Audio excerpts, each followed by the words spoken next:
أشهد أن لا إله إلا الله وحده لا شريك له وأشهد أن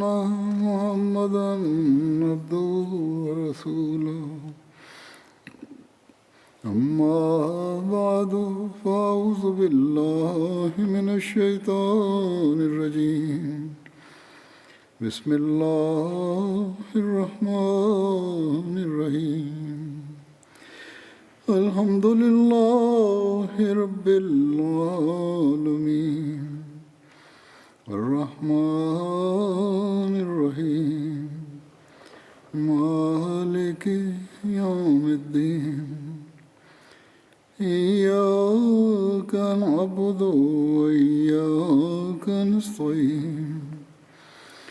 اهدنا الصراط المستقيم صراط الذين أنعمت عليهم غير المغضوب عليهم ولا الضالين.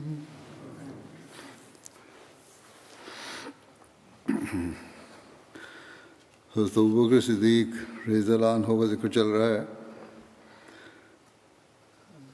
بیعت عقبہ ثانیہ کے بارے میں کہ ذکر میں لکھا ہے کہ بیعت عقبہ ثانیہ کے موقع پر نبی کریم صلی اللہ علیہ وسلم کے ہمراہ حضرت ابوبکر اور حضرت علی اور نبی کریم صلی اللہ علیہ وسلم کے چچا حضرت عباس تھے. حضرت عباس جو کہ اس تقریب اور میٹنگ کے گویا منظم اعلیٰ تھے، انہوں نے حضرت علی کو ایک گھاٹی پر بطور پہرے دار کھڑا کیا اور ایک دوسری گھاٹی پر حضرت ابوبکر کو انہوں نے پہرے اور حفاظت کے لیے کھڑا کیا تھا.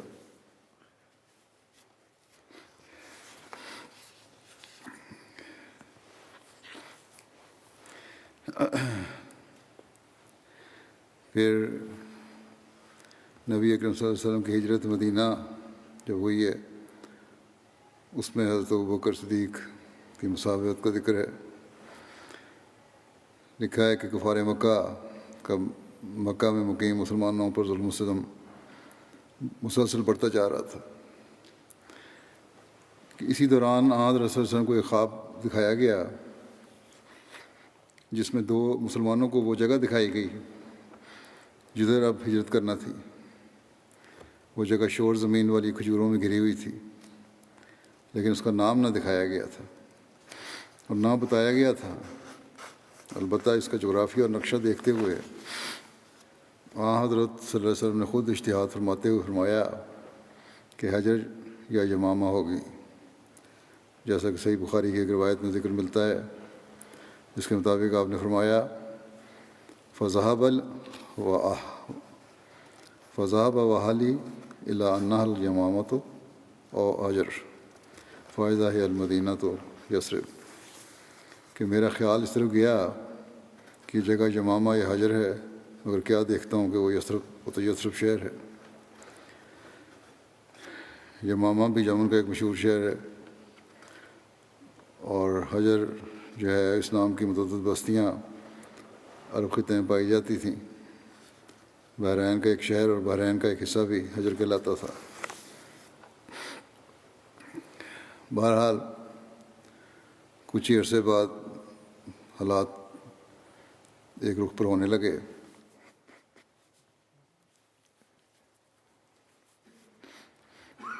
اور مدینہ کے سعادت مند انصار نے اسلام قبول کرنا شروع کیا تو القائے ربانی سے آپ پر منکشف ہوا کہ وہ سرزمین تو یثرب کی سرزمین تھی جو بعد میں مدینہ کے نام سے مشہور ہونے والی تھی. حضرت مسیح علیہ السلام نے نبی کریم صلی اللہ علیہ وسلم کے اس اجتہاد کا ذکر کرتے ہوئے فرمایا،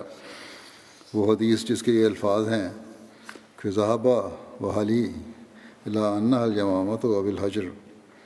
فاذا ہی المدینۃ یثرب، صاف ظاہر کر رہی ہے کہ جو کچھ حضرت صلی اللہ علیہ وسلم نے اپنے اجتہاد سے پیش گوئی کا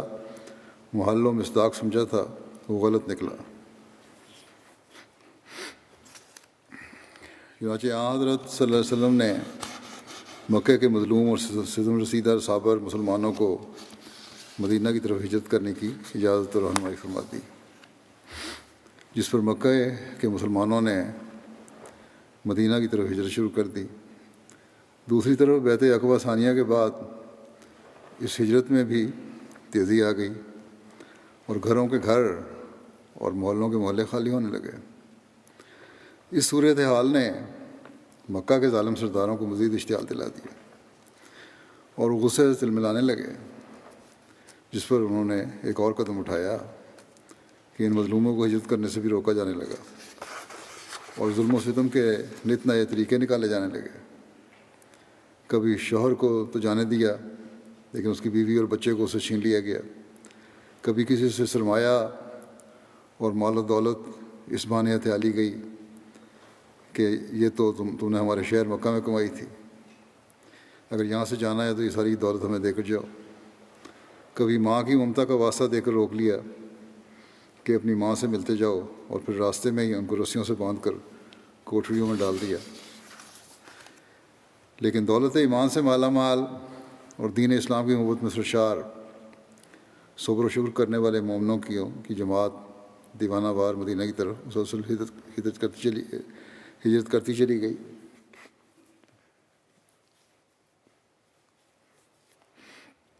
بہرحال جب مکہ کم و بیش ہر اس مسلمان سے خالی ہو گیا جو ہجرت کر سکتا تھا، وہ ہجرت کر گیا، اب کچھ انتہائی کمزور اور بے بس مسلمان ہی پیچھے رہ گئے تھے، جن کا ذکر قرآن کریم نے یوں کیا ہے کہ الا المستضعفین من الرجال والنساء والولدان لا یستطیعون حیلۃ ولا یہتدون سبیلا، سوائے ان مردوں اور عورتوں اور بچوں کے جنہیں کمزور بنا دیا گیا تھا، جن کو کوئی حیلہ میسر نہیں تھا اور نہ ہی وہ نکلنے کی کوئی راہ پاتے تھے۔ ان کے علاوہ حضرت صلی اللہ علیہ وسلم ابھی تک مدینے میں ہی اذن خداوندی کا انتظار فرما رہے تھے۔ حضرت علی بھی مکے میں ہی تھے کہ البتہ حضرت ابوبکر صدیق ہجرت کی اجازت طلب کرنے حاضر خدمت ہوئے تو ارشاد ہوا کہ ٹھہر جاؤ، مجھے امید ہے کہ مجھے بھی اجازت دی جائے گی، یا ایک روایت کے مطابق آپ نے فرمایا کہ تم جلدی نہ کرو، ممکن ہے اللہ تمہارے لیے ایک ساتھی کا انتظام فرما دے۔ اس پر حضرت ابوبکر نے عرض کیا، یا رسول اللہ، میرے ماں باپ آپ پر قربان، کیا آپ کو بھی ہجرت کی اجازت مل جائے گی؟ گویا ہجرت کی وجہ سے نبی اکرم صلی اللہ علیہ وسلم سے جدائی کا غم جاتا رہا۔ حضرت ابوبکر یہ نوید مسرت سن کر واپس لوٹ کر آئے اور ہجرت کا ارادہ ملتوی کر دیا، البتہ انہوں نے حکیمانہ انداز میں 2 اونٹنیاں خریدیں جنہیں خاص طور پر کھلا کر ہجرت کے انجانے سفر کے لیے تیار کرنے لگے۔ ان باتوں کا تذکرہ کرتے ہوئے حضرت مسلم موعود رضی اللہ عنہ بیان فرماتے ہیں کہ رسول کریم صلی اللہ علیہ وسلم اور آپ کے ساتھیوں نے ہجرت کی تیاری شروع کی، ایک کے بعد ایک خاندان مکہ سے غائب ہونے شروع ہوا۔ اب وہ لوگ بھی جو خدا تعالیٰ کی بادشاہت کا انتظار کر رہے تھے دلیر ہو گئے۔ بعض دفعہ ایک ہی رات میں مکے کی ایک پوری گلی کے مکانوں کو تالے لگ جاتے تھے، اور صبح کے وقت جب شہر کے لوگ گلی کو خاموش پاتے تو دریافت کرنے پر انہیں معلوم ہوتا کہ اس گلی کے تمام رہنے والے مدینے کو ہجرت کر گئے ہیں، اور اسلام کے اس گہرے اثر کو دیکھ کر جو اندر ہی اندر مکے کے لوگوں میں پھیل رہا تھا وہ حیران رہ جاتے تھے۔ آخر مکہ مسلمانوں سے خالی ہو گیا، صرف چند غلام اور خود رسول اللہ صلی اللہ علیہ وسلم، حضرت ابوبکر اور حضرت علی مکے میں رہ گئے۔ پھر آپ بیان فرماتے ہیں کہ کفار مکہ کو دوسرے لوگوں کی نسبت رسول کریم صلی اللہ علیہ وسلم سے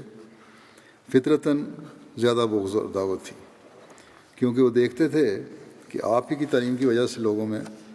شرک کی مخالفت پھیلتی جاتی ہے۔ وہ جانتے تھے کہ اگر وہ آپ کو قتل کر دیں تو باقی جماعت خود بخود پراگندہ ہو جائے گی، اس لیے بنسبت دوسروں کے وہ حضرت صلی اللہ علیہ وسلم کو زیادہ دکھ دیتے اور چاہتے کہ کسی طرح آپ اپنے دعوی سے باز آ جائیں، لیکن باوجود ان مشکلات کے آپ صلی اللہ علیہ وسلم نے صحابہ کو ہجرت کا حکم دے دیا، مگر خود ان دکھوں اور تکلیفوں کے باوجود مکے سے ہجرت نہ کی، کیونکہ خدا تعالیٰ کی طرف سے کوئی اذن نہ ہوا تھا۔ چنانچہ جب حضرت ابوبکر نے پوچھا کہ میں ہجرت کر جاؤں تو آپ نے جواب دیا، اللہ رسلے کا فانی ارجون ان یؤذن لی، کہ آپ ابھی ٹھہریں، امید ہے کہ مجھے اجازت مل جائے۔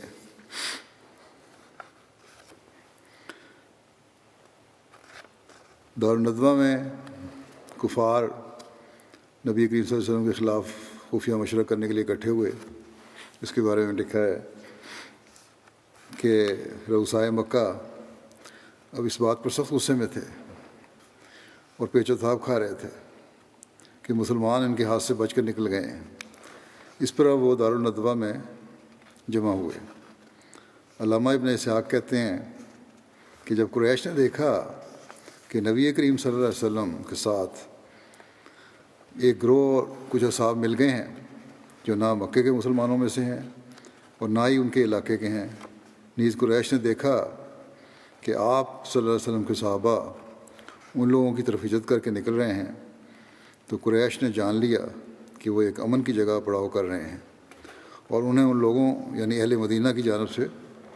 مکمل تحفظ فراہم ہو گیا ہے۔ تو انہیں خدشہ ہوا کہ رسول کریم صلی اللہ علیہ وسلم ہجرت کر کے ان کی طرف نہ چلے جائیں، اور قریش نے جان لیا کہ وہ لوگ قریش سے جنگ کے لیے اکٹھے ہو رہے ہیں۔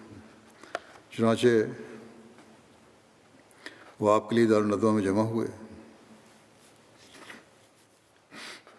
یہ قصی بن کلاب کا وہ گھر تھا کہ قریش کا جو بھی فیصلہ ہوتا تھا وہ اسی میں ہوتا تھا۔ جب بھی انہیں آپ کے بارے میں خدشہ محسوس ہوتا تو وہ لوگ یہاں مشورے کے لیے آیا کرتے تھے۔ ایک اور روایت میں ہے کہ حضرت عبداللہ بن عباس نے بیان کیا کہ جب وہ لوگ اس کے لیے جمع ہوئے اور انہوں نے عہد و پیمان کیا کہ وہ دارالندوہ میں داخل ہوں گے تاکہ وہ رسول اللہ صلی اللہ علیہ وسلم کے بارے میں مشاورت کریں، جس روز کا انہوں نے عہد و پیمان کیا تھا اس دن وہ لوگ گئے، اور وہ دن یوم الزحمہ کہلاتا ہے۔ ان کے سامنے ایک بوڑھے اور عمر رسیدہ شخص کی حیرت میں ابلیس ظاہر ہوا۔ یہاں مطلب یہ ہے کہ ایسا انسان تھا، ابلیس صفت انسان تھا، بہرحال جس نے چادر اوڑھی ہوئی تھی اور دارالندوہ کے دروازے پر کھڑا ہوا۔ وہ لوگ جانتے نہیں تھے اسے۔ جب ان لوگوں نے اسے دروازے پر کھڑے دیکھا تو انہوں نے کہا یہ بوڑھا شخص کون ہے؟ اس شخص نے کہا کہ میں اہل نجد میں سے ایک بوڑھا شخص ہوں، اور اس نے کہا کہ میں نے وہ بات سن لی جس کا تم نے عہد و پیمان کیا تھا، بس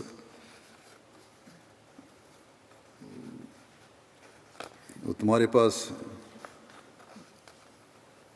میں اس لیے آیا ہوں کہ تاکہ وہ سن لے کہ تم لوگ کیا کہتے ہو۔ امید ہے کہ تمہیں اس سے کوئی نہ کوئی رائے یا بھلائی مل جائے گی، اس نے کہا اپنے بارے میں۔ ان لوگوں نے کہا ٹھیک ہے اندر آ جاؤ۔ وہ ان لوگوں کے ساتھ اندر داخل ہو گیا۔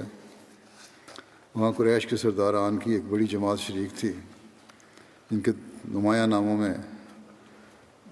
عتبہ بن ربیعہ، شیبہ بن ربیعہ، ابو سفیان بن حرب، تیمہ بن عدی، اور بعض لوگ تھے، ابو جہل بن ہشام، حجاج کے 2 بیٹے، اور بہت سارے لوگ تھے۔ اس کے علاوہ کچھ سردار بھی تھے جن کا شمار قریش سے نہیں ہوتا۔ جب سب لوگ جمع ہو گئے اور تجاویز دینے کا وقت آیا تو ایک شخص نے تجویز پیش کی کہ اسے یعنی محمد صلی اللہ علیہ وسلم کو لوہے کی بیڑیوں میں جکڑ کر قید کر دو اور باہر سے دروازہ بند کر دو، پھر اس پر اسی موت کے آنے کا انتظار کرو جو اس سے پہلے اس جیسے 2 شعراء پر آ چکی ہے، مثلا زہیر اور نابغہ اور دیگر شعراء جو پہلے گزر چکے ہیں، یعنی انجام کا انتظار کرو جس طرح اس سے پہلے 2 شاعروں زہیر اور نابغہ وغیرہ کا ہو چکا ہے، یعنی موت ان کا خاتمہ کر دے۔ تو جیسے ان کو موت آئی تھی آپ کے لیے بھی پلان کیا گیا۔ اس پر اس بوڑھے نجدی نے کہا نہیں، اللہ کی قسم میرے نزدیک یہ رائے تمہارے لیے مناسب نہیں ہے، واللہ اگر تم لوگوں نے اسے قید کر دیا تو اس کی خیر بند دروازے سے باہر نکل کر اس کے ساتھیوں تک ضرور پہنچ جائے گی۔ پھر کچھ بعید نہیں کہ وہ لوگ تم پر دھاوا بول کر اس شخص کو تمہارے قبضے سے نکال لے جائیں، پھر اس کی مدد سے اپنی تعداد بڑھا کر تمہیں مغلوب کر لیں، لہٰذا کوئی اور تجویز سوچو۔ اس پر ایک شخص نے یہ تجویز دی کہ ہم اس شخص کو اپنے درمیان سے نکال دیں اور اپنے شہر سے جلا وطن کر دیں، پھر ہمیں اس سے کوئی واسطہ نہیں کہ وہ کہاں جاتا ہے اور کہاں رہتا ہے۔ جب وہ ہم سے غائب ہو جائے گا اور ہم اس سے فارغ ہو جائیں گے تو ہمارا معاملہ ٹھیک ہو جائے گا اور ہم پہلے جیسی حالت میں رہنے لگیں گے۔ اس پر بوڑھے نجدی نے کہا کہ نہیں، اللہ کی قسم یہ رائے بھی ٹھیک نہیں۔ تم دیکھتے نہیں کہ اس شخص کی بات کتنی عمدہ اور بول کتنے میٹھے ہیں، اور جو کچھ لاتا ہے اس کے ذریعے کس طرح لوگوں کے دلوں کو مغلوب کر لیتا ہے۔ اللہ کی قسم اگر تم نے ایسا کیا تو تم لوگ امن میں نہیں رہو گے کہ وہ عرب کے کسی قبیلے میں اترے اور اپنی باتوں سے ان پر غلبہ حاصل کرے لے اور اس کی پیروی کرنے لگیں۔ وہ لوگ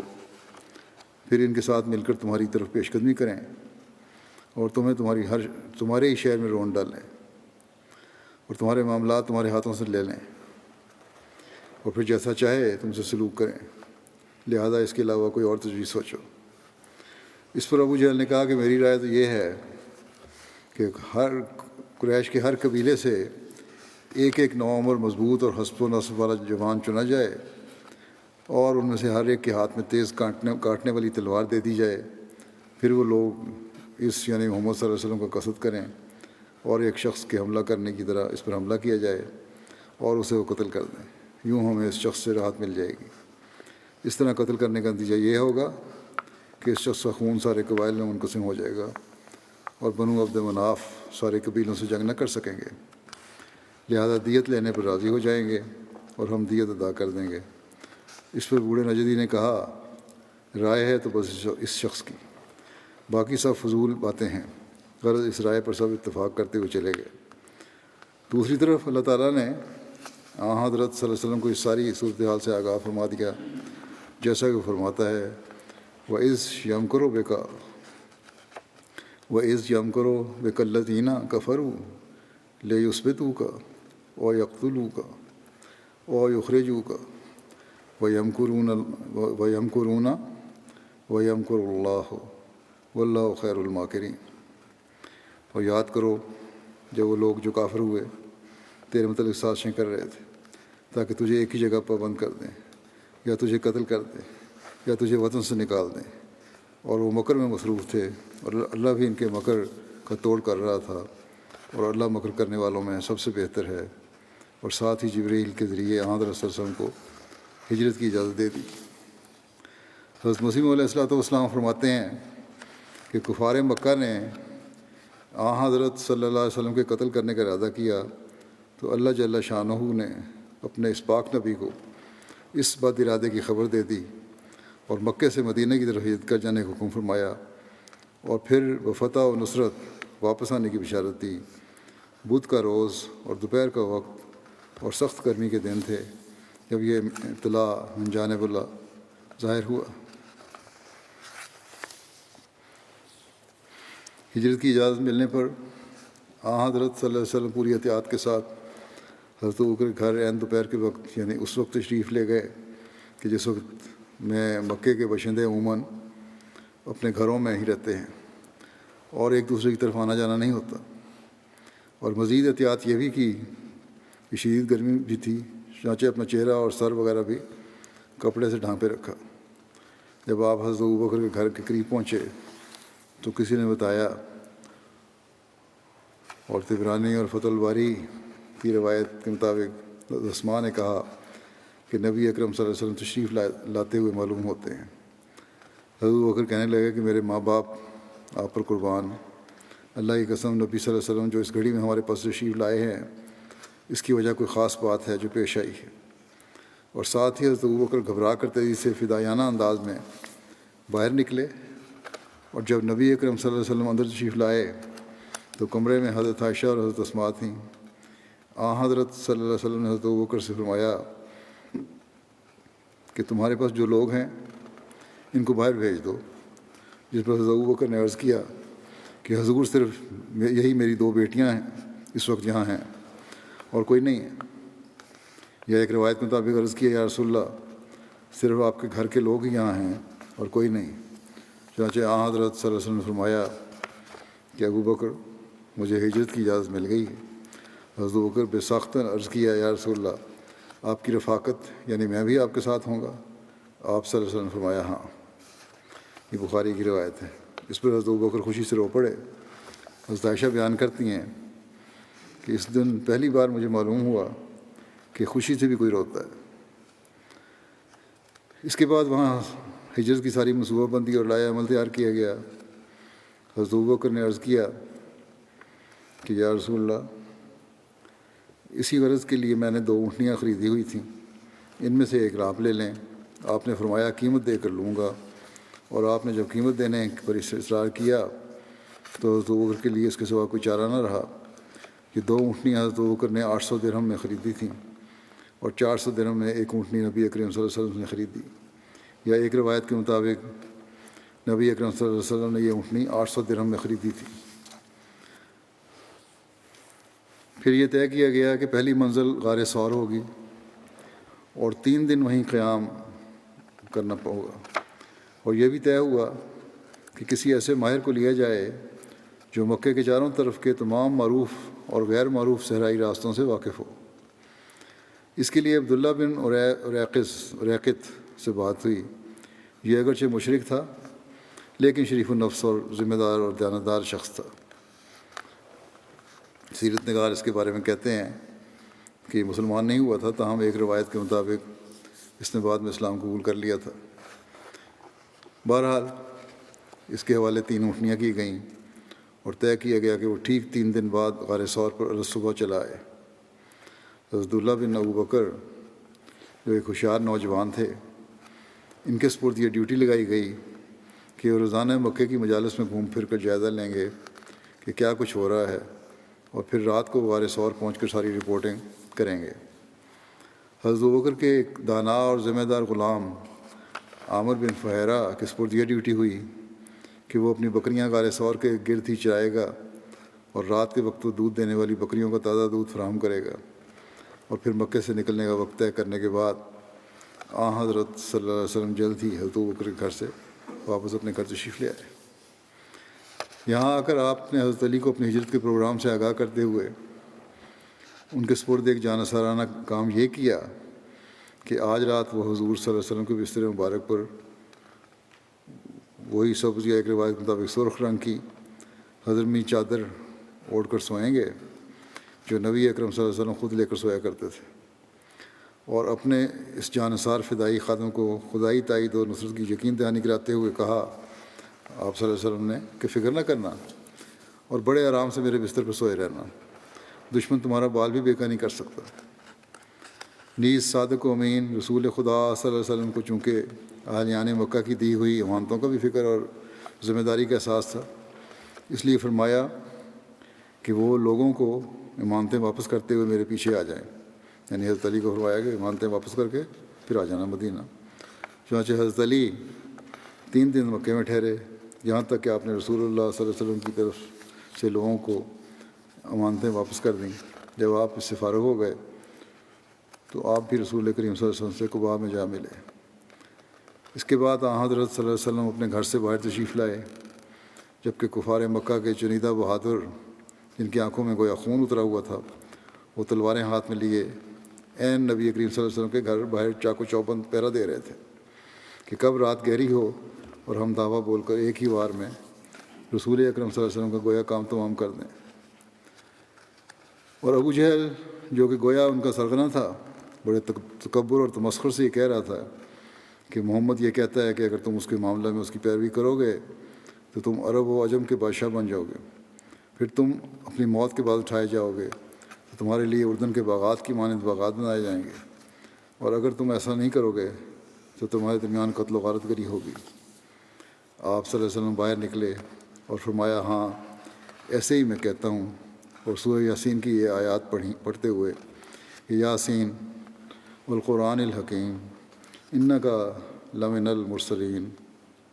علی صراط مستقیم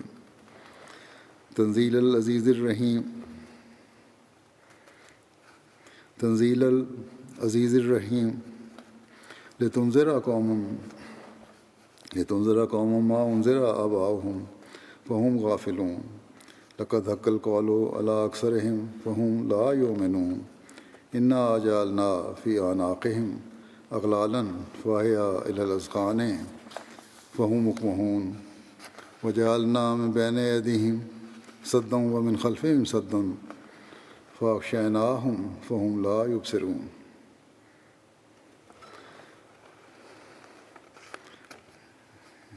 یاسین یا سید، اس کا ترجمہ یہ ہے کہ اے سردار حکمتوں والے قرآن کی قسم ہے، تو یقین مرسلین میں سے ہے، صراط مستقیم پر گامزن ہے، یہ کامل غلبے والے اور بار بار رحم کرنے والے کی تنزیل ہے، تاکہ تو ایک ایسی قوم کو ڈرائے جن کے آباء و اجداد نہیں ڈرائے گئے، بس وہ غافل پڑے ہیں۔ یقیناً ان میں سے اکثر پر قول صادق آ گیا ہے، بس وہ ایمان نہیں لائیں گے۔ یقیناً ہم نے ان کی گردنوں میں توق ڈال دیے ہیں اور وہ اب تھوڑیوں تک پہنچے ہوئے ہیں، اس لیے وہ سر اونچا اٹھائے ہوئے ہیں، اور ہم نے ان کے سامنے بھی ایک روک بنا دی ہے اور ان کے پیچھے بھی ایک روک بنا دی ہے اور ان پر پردہ ڈال دیا ہے، اس لیے وہ دیکھ نہیں سکتے۔ آپ ان کے سروں پر خاک ڈالتے ہوئے ان کے سامنے سے نکل گئے، لیکن خدا کی قدرت کہ آپ صلی اللہ علیہ وسلم جاتے ہوئے کسی کو بھی دکھائی نہ دیے، بلکہ وہ لوگ گاہے گاہے اندر جھانک کر دیکھتے لیتے اور اطمینان کر لیتے کہ محمد صلی اللہ علیہ وسلم اپنے بستر پر ہی ہیں۔ اس واقعہ کا ذکر سیرت خاتم النبیین میں حضرت مرزا بشیر احمد صاحب نے یوں کیا ہے کہ رات کا تاریک وقت تھا اور ظالم قریش مختلف قبائل سے تعلق رکھتے تھے،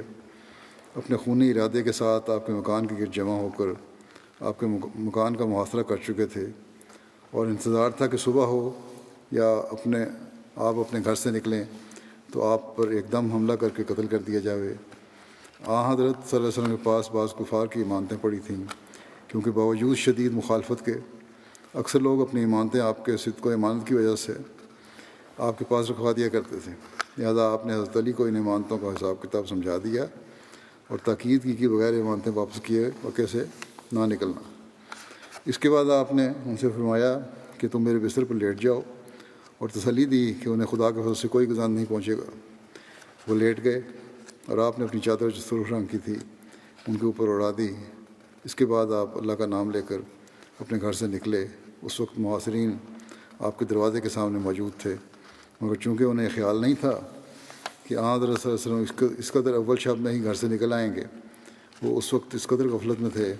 کہ آپ ان کے سروں پر خاک ڈالتے ہوئے ان کے درمیان سے نکل گئے اور ان کو خبر تک نہ ہوئی۔ وہ قریش جو آپ کے گھر کا محاصرہ کیے ہوئے تھے، وہ تھوڑی تھوڑی دیر کے بعد آپ کے گھر کے اندر جھانک کر دیکھتے تھے تو حضرت علی کو آپ کی جگہ پر لیٹا ہوا دیکھ کر مطمئن ہو جاتے تھے، لیکن صبح ہوئی تو انہیں علم ہوا کہ ان کا شکار ان کے ہاتھ سے نکل گیا ہے۔ اس پر وہ ادھر ادھر بھاگے، مکے کی گلیوں میں صحابہ کے مکانات پر تلاش کیا اور کچھ پتہ نہ چلا۔ اس غصے میں انہوں نے حضرت علی کو پکڑا اور کچھ مارا پیٹا۔ حضرت مسیح علیہ والسلام نے اس کا ذکر کرتے ہوئے فرمایا ہے کہ جب حضرت صلی اللہ علیہ وسلم ایک ناگہانی طور پر اپنے قدیمی شہر کو چھوڑنے لگے اور مخالفین نے مار ڈالنے کی نیت سے چاروں طرف سے اس مبارک گھر کو گھیر لیا، تب ایک جانی عزیز جس کا وجود محبت اور ایمان سے خمیر کیا گیا تھا، جام بازی کے طور پر حضرت صلی اللہ علیہ وسلم کے بستر پر باشارہ نبوی اس غرض سے منہ چھپا کر لیٹ رہا کہ تا مخالفوں کے جاسوس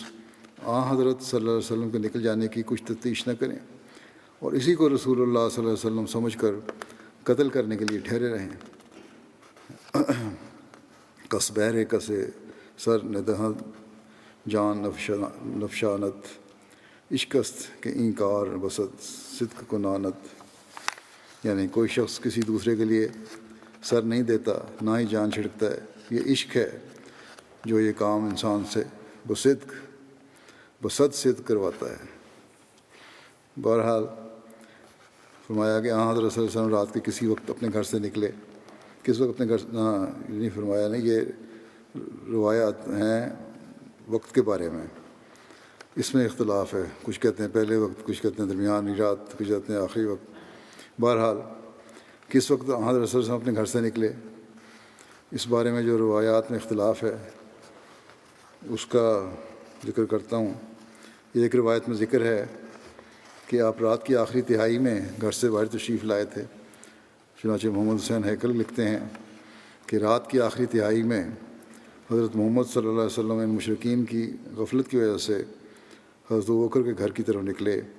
اور وہاں سے دونوں گھر کے پچھلے دروازے سے نکل کر جنوب میں غار ثور کی طرف چل پڑے۔ ایک روایت میں یہ ذکر ہے کہ آپ آدھی رات کے وقت نکلے۔ چنانچہ دلائل النبوہ میں لکھا ہے کہ رسول اللہ صلی اللہ علیہ وسلم اور حضرت ابوبکر آدھی رات کے وقت غار ثور کی طرف روانہ ہوئے تھے۔ مدارج النبوہ میں لکھا ہے کہ جب حضور اکرم صلی اللہ علیہ وسلم نے ارادہ فرمایا کہ صبح کے وقت ہجرت کر جائیں تو شام ہی کو حضرت علی مرتضیٰ کرم اللہ وجہ سے فرمایا کہ آج رات تم یہیں سونا تاکہ مشرکین شک و شبہ میں مبتلا ہو کر حقیقت حال سے باخبر نہ ہوں۔ حضرت مرزا بشیر احمد صاحب نے جو لکھا ہے وہ ہے کہ نبی کریم اول شب اپنے گھر سے نکلے تھے۔ چنانچہ اس کی تفسیر میں لکھتے ہیں کہ محاصرین آپ کے دروازے کے سامنے موجود تھے،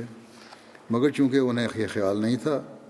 کہ حضرت صلی اللہ علیہ وسلم اس قدر اول شب میں ہی گھر سے نکل آئیں گے، وہ اس وقت اس قدر غفلت میں تھے کہ آپ ان کے سروں پر خاک ڈالتے ہوئے ان کے درمیان سے نکل گئے اور ان کو خبر تک نہ ہوئی۔ اب حضرت صلی اللہ علیہ وسلم خاموشی کے ساتھ مگر جلد مکے کی گلیوں میں سے گزر رہے تھے اور تھوڑی ہی دیر میں آبادی سے باہر نکل گئے اور غار ثور کی راہ لی۔ حضرت ابوبکر کے ساتھ پہلے سے تمام بات طے ہو چکی تھی، وہ بھی راستے میں مل گئے۔ حضرت مسلم موعود نے جو روایات سے لے کے فرمایا وہ یہ ہے کہ جب مکے کے لوگ آپ کے گھر کے سامنے آپ کے قتل کے لیے جمع ہو رہے تھے تو آپ رات کی تاریکی میں ہجرت کے ارادے سے اپنے گھر سے باہر نکل رہے تھے۔ مکے کے لوگ ضرور شبہ کرتے ہوں گے کہ ان کے ارادے کی خبر محمد رسول اللہ صلی اللہ علیہ وسلم کو بھی مل چکی ہوگی، مگر پھر بھی جب ان کے سامنے سے گزرے تو انہوں نے یہی سمجھا کہ یہ کوئی اور شخص ہے اور بجائے آپ پر حملہ کرنے کے سمٹا کر آپ سے چھپنے لگے تاکہ ان کے ارادوں کی محمد صلی اللہ علیہ وسلم کو خبر نہ ہو جائے۔ اس رات سے پہلے دن ہی آپ کے ساتھ ہجرت کرنے کے لیے ابوبکر کو بھی اطلاع دے دی گئی تھی، بس وہ بھی آپ کو مل گئے اور دونوں مل کر تھوڑی دیر میں مکے سے روانہ ہو گئے۔ حضرت اقدس مسیح موعود علیہ السلام کے مطابق نبی کریم صلی اللہ علیہ وسلم صبح کے وقت گھر سے نکلے تھے۔ چنانچہ آپ فرماتے ہیں کہ حضرت صلی اللہ علیہ وسلم کو جاتے وقت کسی مخالف نے نہیں دیکھا، حالانکہ صبح کا وقت تھا اور تمام مخالفین حضرت صلی اللہ علیہ وسلم کے گھر کا محاصرہ کر رہے تھے۔ سو خدائے تعالیٰ نے جیسا کہ سورہ یاسین میں اس کا ذکر کیا ہے، ان سب اشقیاء کی آنکھوں پر پردہ ڈال دیا اور حضرت ان کے سروں پر خاک ڈال کر چلے گئے۔ بہرحال مختلف روایتیں ہیں، لیکن یہ نتیجہ یہی ہے کہ پتہ نہیں لگا کفار کو۔ پھر یہ بھی مختلف روایات ہیں کہ اپنے گھر سے نکل کر نبی اکرم صلی اللہ علیہ وسلم کس طرح تشریف لے گئے۔ ایک روایت سے یہ تاثر ملتا ہے کہ حضرت صلی اللہ علیہ وسلم اپنے گھر سے نکلے ہوں گے اور حضرت ابوبکر اپنے گھر سے، اور راستے میں کسی ایک جگہ پر دونوں اکٹھے ہو کر غار ثور کی طرف چل پڑے۔ ایک روایت میں ہے کہ نبی اکرم صلی اللہ علیہ وسلم اپنے گھر سے غار ثور کی طرف نکلے اور کچھ دیر بعد حضرت ابوبکر آپ کے گھر پہنچے تو حضرت علی نے انہیں فرمایا کہ وہ تو جا چکے ہیں اور غار ثور کی طرف تشریف لے جا رہے ہیں، اس لیے آپ بھی ان کے پیچھے پیچھے چلے جائیں۔ چنانچہ حضرت ابوبکر نبی اکرم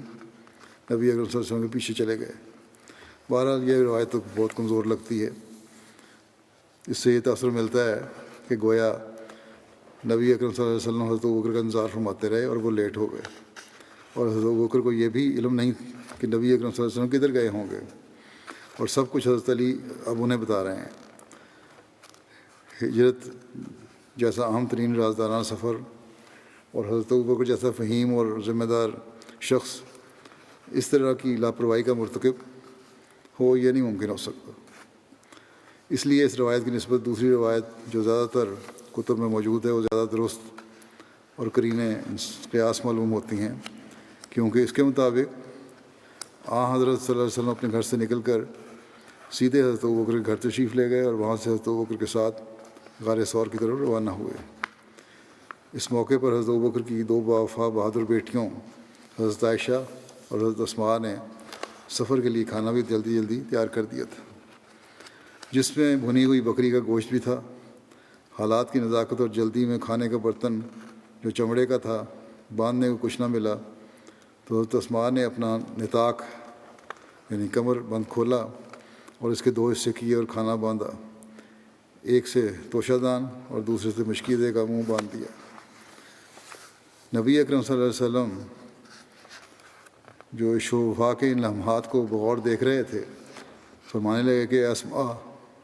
اللہ تمہارے اس نطاق کے بدلے میں تمہیں جنت میں 2 نطاق عطا کرے گا، یعنی کہ وہ کمر بند جو باندھا ہوا تھا کپڑا کمر پہ۔ حضرت صلی اللہ علیہ وسلم کے اس ارشاد کی وجہ سے بعد میں حضرت اسماء کو ذات النطاقین کہا جانے لگا۔ ہجرت کے سفر میں نبی اکرم صلی اللہ علیہ وسلم زیر لب اس آیت کا ورد فرماتے ہوئے چلے جا رہے تھے، وَقُلْ رَبِّ أَدْخِلْنِي مُدْخَلَ صِدْقٍ وَأَخْرِجْنِی مُخْرَجَ صِدْقٍ وَاجْعَل لِّی مِن لَّدُنکَ سُلْطَانًا نَصِیرًا۔ اور تو کہے اے میرے رب مجھے اس طرح داخل کر کہ میرا داخل ہونا سچائی کے ساتھ ہو، اور مجھے اس طرح نکال کہ میرا نکلنا سچائی کے ساتھ ہو، اور اپنی جناب سے میرے لیے طاقتور مددگار عطا کر۔ اور ایسا ہی اس دعا کا بھی ذکر ملتا ہے کہ الحمدللہ الذی خلقنی ولم اکن شیئا اللہم اعنی علی حول الدنیا ووائق الدہر ومصائب اللیالی والایام اللہم اصحبنی فی سفری واخلفنی واہلی وبارک لی فیما رزقتنی ولک فضلنی وعلی صالح خلقی فقومنی وإلی ربی فحببنی وإلی الناس فلا تکلنی انت رب المستضعفین وانت ربی اعوذ بوجہک الکریم الذی اشرقت لہ السماوات والارض وکشفت بہ الظلمات وصلح علیہ امر الاولین والآخرین ان یحل بی غضبک او ینزل علی سخطک اعوذ بک من زوال نعمتک وفجاءۃ نقمتک وتحول عاقبتک وجمیع سخطک لک العتبی خیر ما استطعت ولا حول ولا قوۃ الا بک۔ تمام تعریفیں اللہ کے لیے جس نے مجھے پیدا کیا اور میں کچھ بھی نہیں تھا۔ اے اللہ دنیا کے خوف پر اور زمانے کے مصائب پر اور رات اور دن کے مصائب پر میری مدد فرما۔ اے اللہ میرے سفر میں تو میرا ساتھی ہو جا اور میرے اہل میں میرا قائم مقام ہو جا، اور جو تو نے مجھے دیا ہے اسے میرے لیے برکت رکھ دے اور مجھے اپنے تابع کر دے، اور میری عمدہ تخلیق پر مجھے مضبوط کر دے، اور میرے رب کا مجھے محبوب بنا دے، اور مجھے لوگوں کے سپرد نہ کرنا۔ تو کمزوروں کا رب ہے اور تو میرا بھی رب ہے۔ تیرا وجہ کریم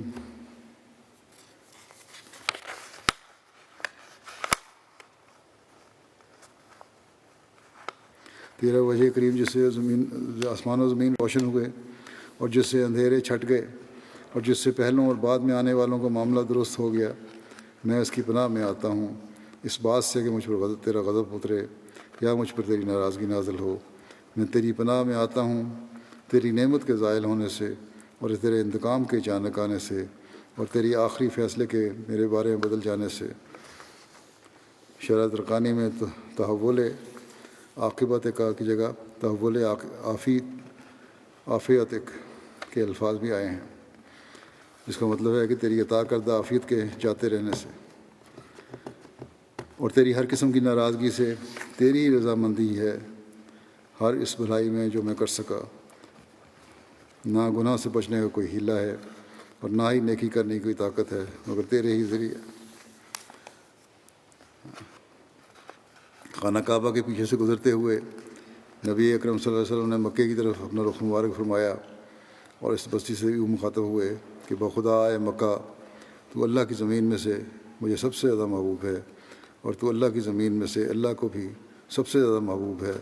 اور اگر تیرے باشندے مجھے زبردستی نہ نکالتے تو میں کبھی بھی نہ نکلتا۔ امام بہاقی نے لکھا ہے کہ غار ثور کے سفر کے دوران حضرت ابوبکر کبھی حضرت رسول اللہ کے آگے چلتے، کبھی پیچھے، اور کبھی آپ کے دائیں ہو جاتے اور کبھی بائیں۔ نبی اکرم صلی اللہ علیہ وسلم نے پوچھا تو عرض کی کرنے لگے کہ یا رسول اللہ، مجھے خیال آتا ہے کوئی سامنے سے نہ آ رہا ہو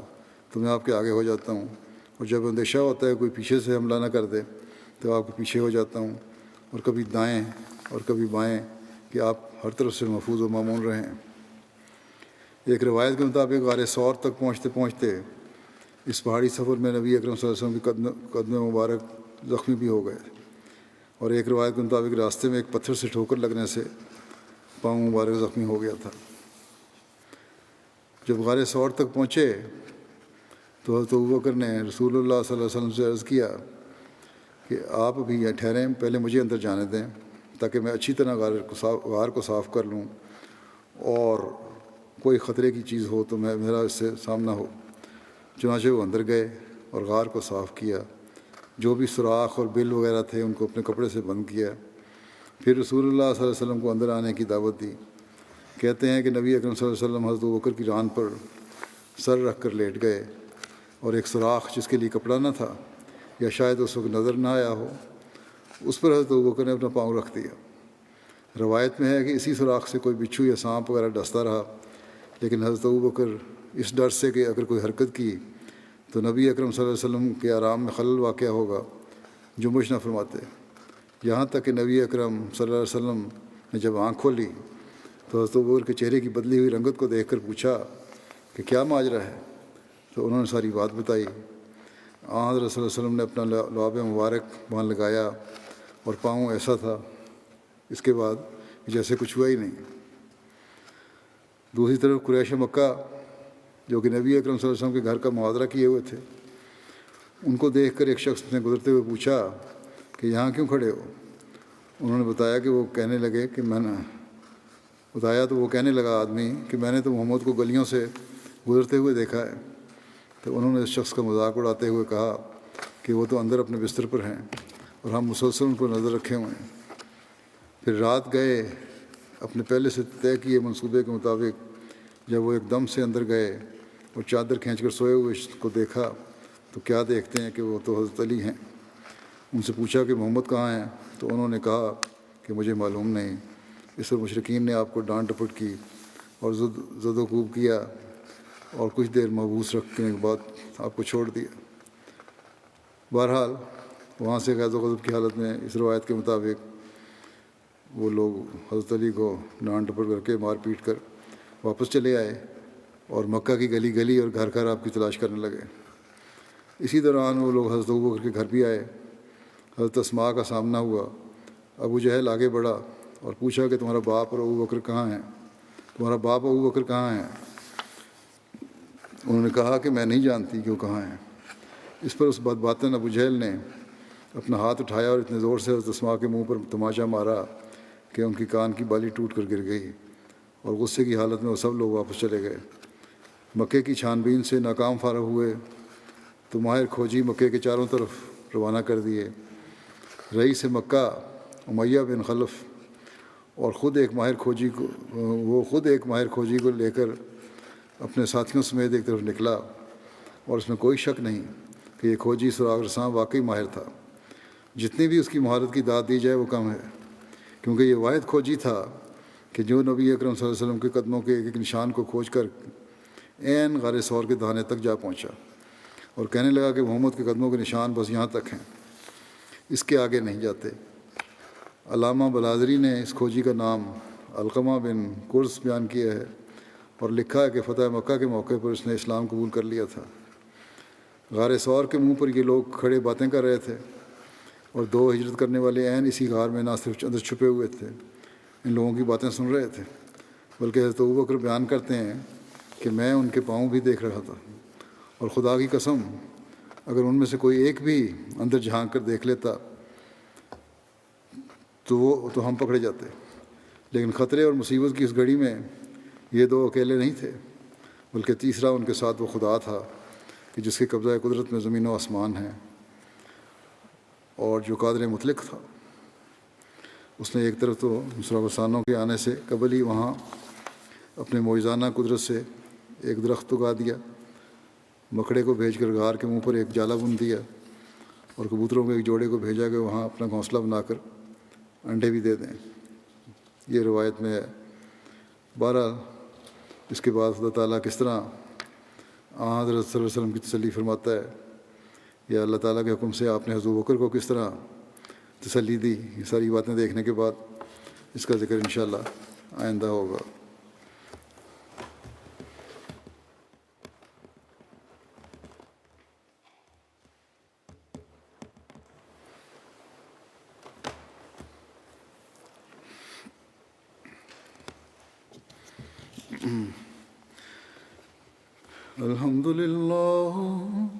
الحمد لله نحمده ونستعينه ونستغفره ونؤمن به ونتوكل عليه ونعوذ بالله من شرور أنفسنا ومن سيئات أعمالنا. من يهده الله فلا مضل له ومن يضلل فلا هادي له. ونشهد أن لا إله إلا الله ونشهد أن محمدا عبده ورسوله. عباد الله رحمكم الله، إن الله يأمر بالعدل والإحسان وإيتاء ذي القربى وينهى عن الفحشاء والمنكر والبغي يعظكم لعلكم تذكرون. اذكروا الله يذكركم وادعوه يستجب لكم ولذكر الله أكبر.